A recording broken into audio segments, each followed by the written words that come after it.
Welcome to the Deep Dive. We're here to cut through the noise, get to the core insights of what's happening. Our mission today, we've got a stack of really compelling stories from recent current affairs, and we want to distill them down into the most important nuggets for you.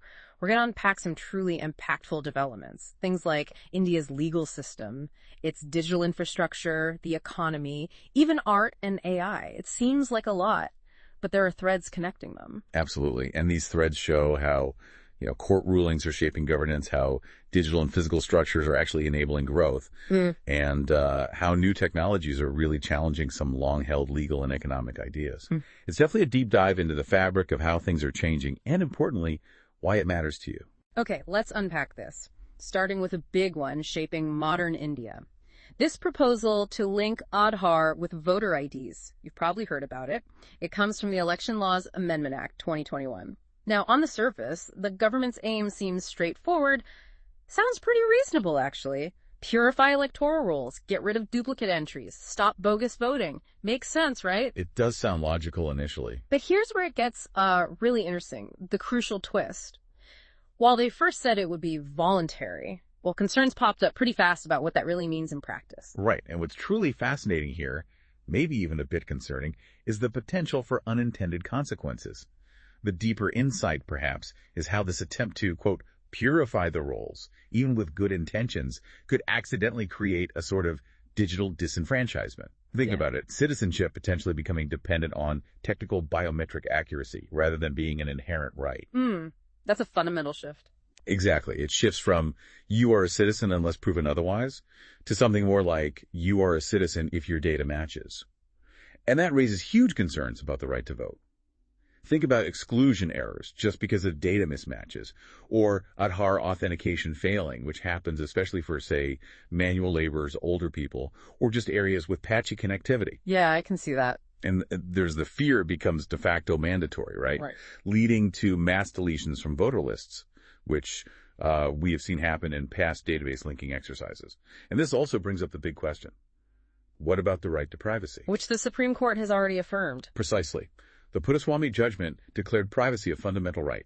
So, linking Aadhaar, your unique biometric ID, with your voter ID, which is tied to your political expression, well, it opens the door to potential state surveillance profiling. And data security risks, presumably. Definitely. Plus, there's a legal point.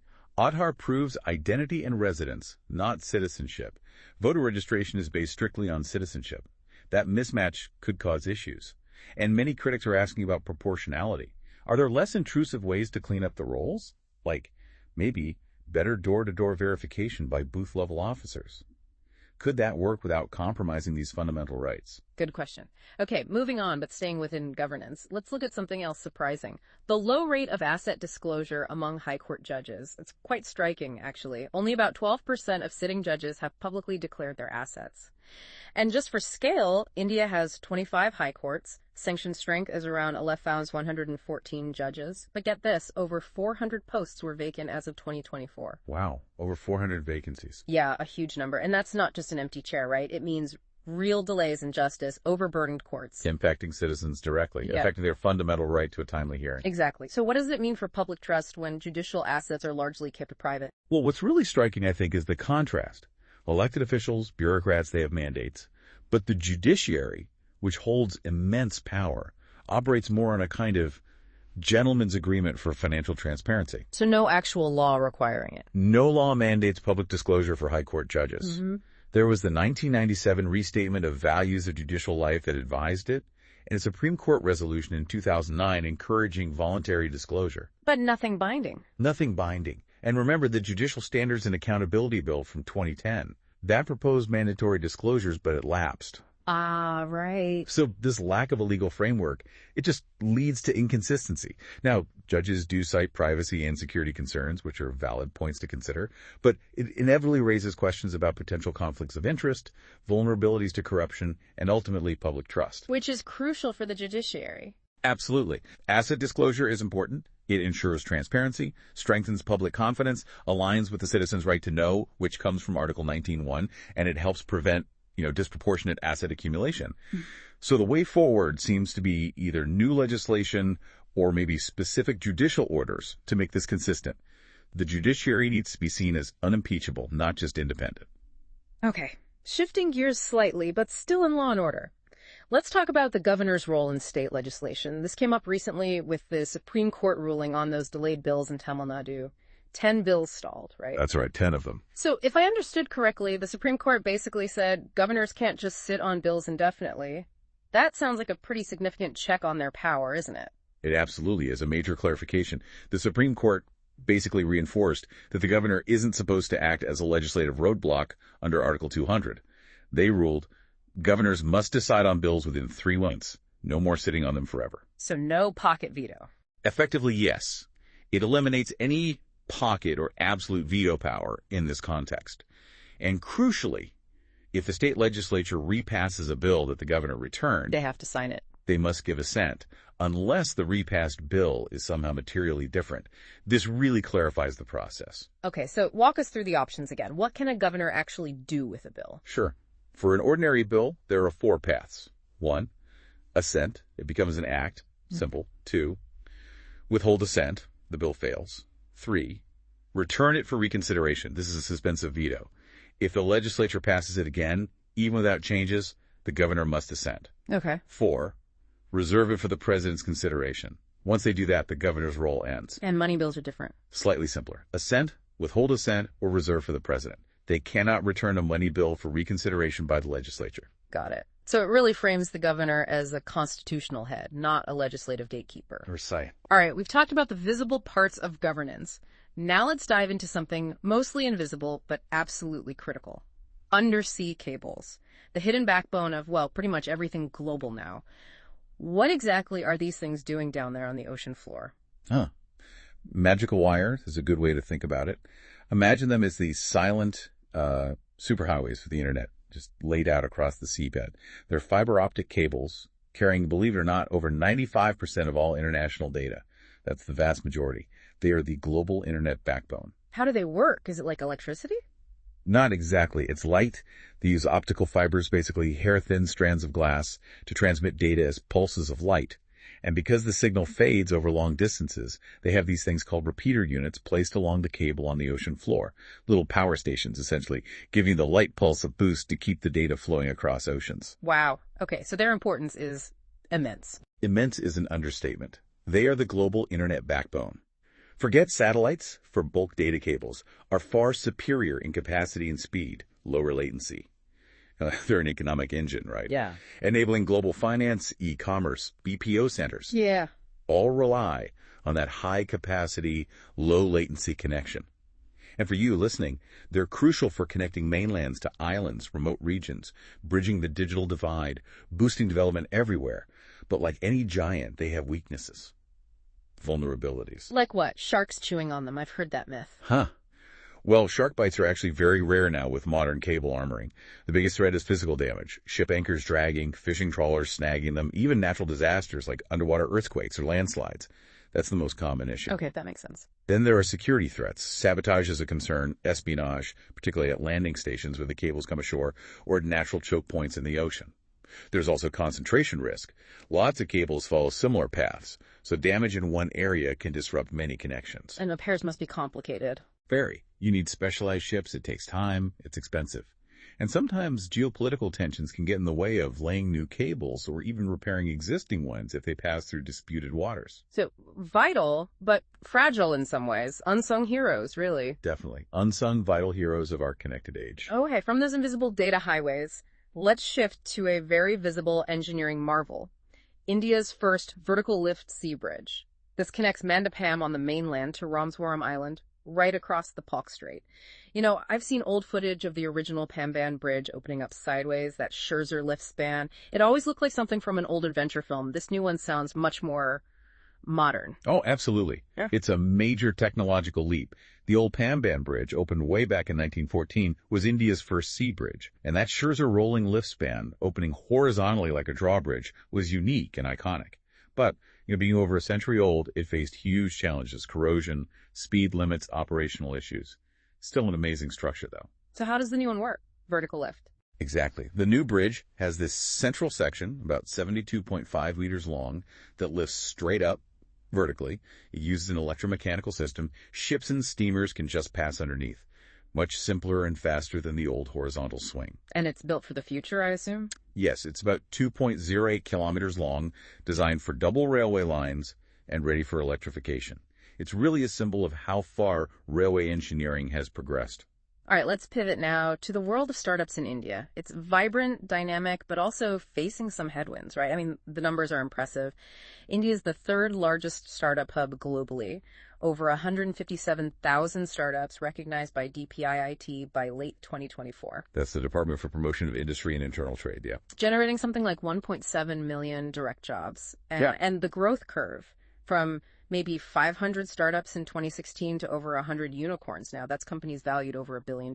Phenomenal growth. And what's really interesting is that over half, 51%, are now coming from Tier 2 and Tier 3 cities. It's not just Bengaluru and Delhi anymore. That decentralization is key. But you mentioned headwinds. Those 28,000 startup closures in 2023-24. That sounds brutal. It does. Does that signal a fundamental problem with the market, or is it more of a, natural shakeout, a correction? It's the million-dollar question, isn't it? Or maybe $1 billion given the unicorn. True. There's definitely a funding crunch.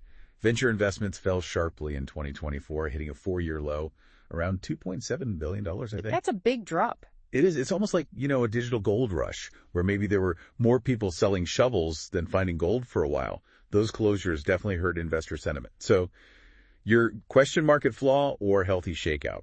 Probably a bit of both. It's tough for founders, no doubt. But these shakeouts can also force a needed focus on sustainable business models, on profitability, rather than just growth at any cost. Right, moving beyond just chasing valuation. Exactly. But the challenge is telling the difference between a healthy correction and deeper systemic issues. We're also seeing clear market saturation in some big sectors. Right. E-commerce, food delivery, D2C brands. That leads to weak unit economics, lots of consolidation. And the usual hurdles. Regulation, infrastructure. They persist. Complex compliance is still an issue, and there's often a lack of specific deep tech infrastructure needed for certain types of innovation. Plus, intense competition for talent, both locally and globally. And finally, exit challenges. Investors are putting more pressure on profitability now, not just rapid growth. And we haven't seen a huge number of tech IPOs relative to the overall market. So, looking ahead, what's the way forward for Indian innovation? Well, on the policy side, recommendations often include things like boosting funding, specifically for deep tech, simplifying regulations further, strengthening that innovation infrastructure, supporting talent development, and for entrepreneurs. The strategies seem to involve targeting high-impact sectors, perhaps less saturated, collaborating more, thinking globally earlier, and just staying lean and adaptable, especially with funding being volatile. Okay, let's move to some genuinely positive news now. On the environmental front, India's progress in renewable energy. This is quite impressive. India actually became the world's third largest producer of electricity from wind and solar in 2024, overtaking Germany. That's a significant milestone. The numbers are pretty staggering. Total renewable capacity around 220 gigawatts. Solar is over 105 gigawatt, wind over 50 gigaviews, and renewables now power about 22% of India's total electricity generation. Plus, India added 24 gigawatt of just solar capacity in 2024 alone, more than double the previous year.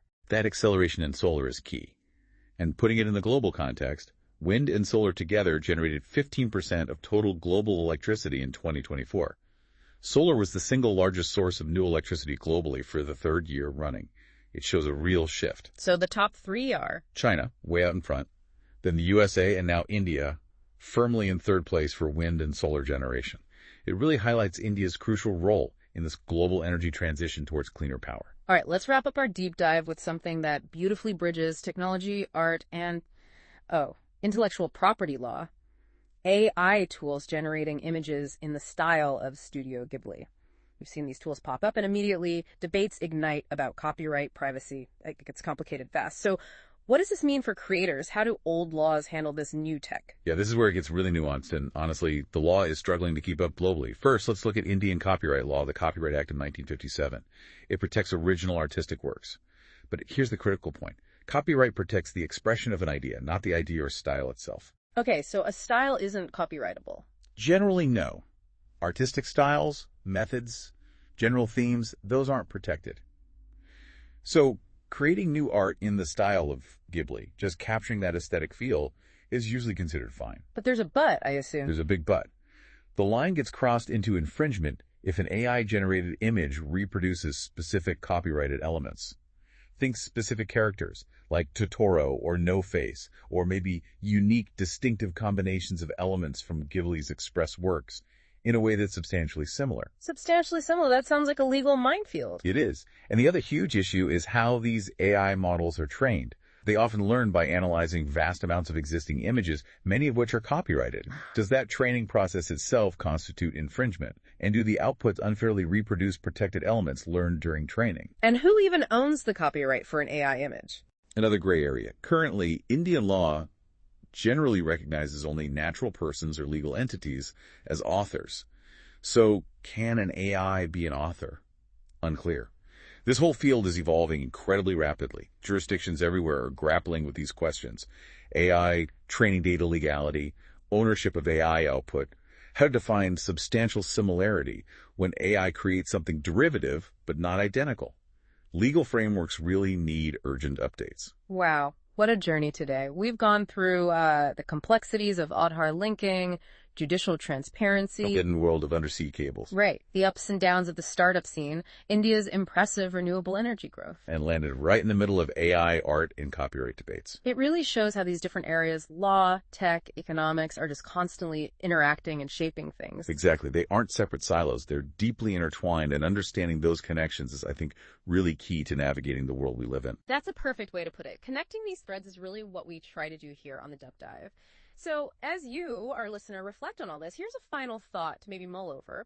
How might this whole concept of authorship keep evolving in the age of AI? Not just for art, but what about scientific papers? Legal arguments written partly by AI. What does that mean for accountability, for originality in the coming years? Something to think about until our next deep dive.